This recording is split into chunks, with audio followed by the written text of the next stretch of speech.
Hello, everyone. We're going to have fun today.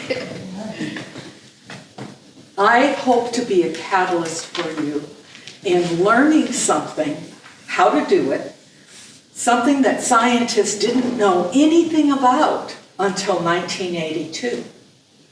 And they learned it from a 1-year-old baby. A little bit of background. We know that when babies are born, all they do is cry. That's the only way they have to communicate with their poor parents. And their parents are sometimes frantic, trying to figure out what the problem is. Some things are obvious, some things are not. It's not until a baby is about 8 or 9 months when they're beginning to recognize language. If you call the baby's name, they'll turn and look at you. They've learned to say bye-bye, and some of them do high five. But that's about it, no words. Until the baby is about 2 years old. Around 2 years old, they start speaking words.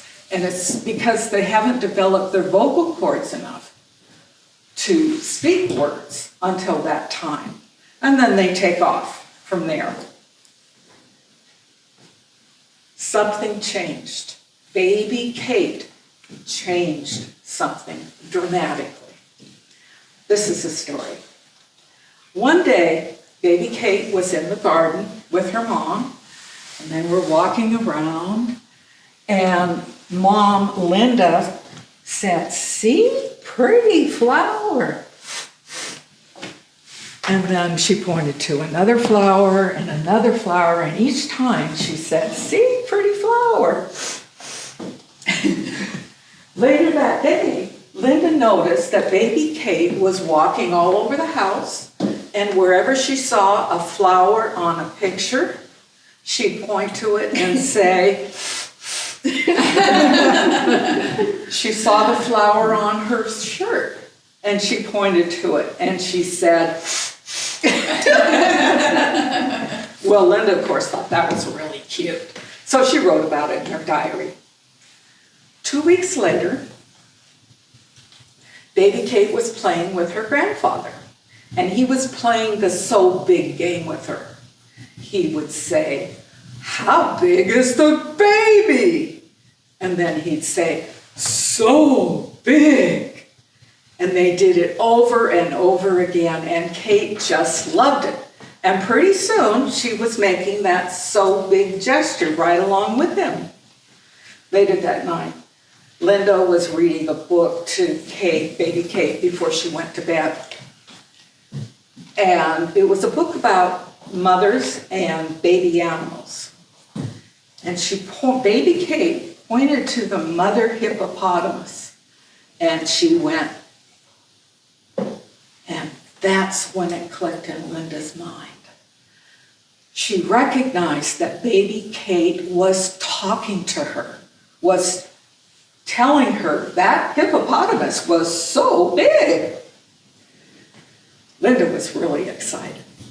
Linda was a professor at UC Davis. She had a PhD in psychology and child development.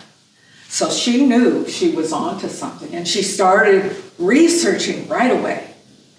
Baby Kate, in the meantime, went on creating signs for things that interested her. Book, ball. She couldn't say the words, but she could communicate. And her mom could understand her communication. Now, Mother Mom is a scientist, and she started studying. She found that there was nothing written in this area until then. And she started having workshops and doing experiments. There were studies conducted by the National Institutes of Health. They found over time that babies who had learned the sign language learned spoken language much earlier because they had the connection. They picked up cognitive skills much faster. And as 8-year-olds, those who had learned baby languages scored 12 points higher on the IQ test. So Linda knew she was onto something.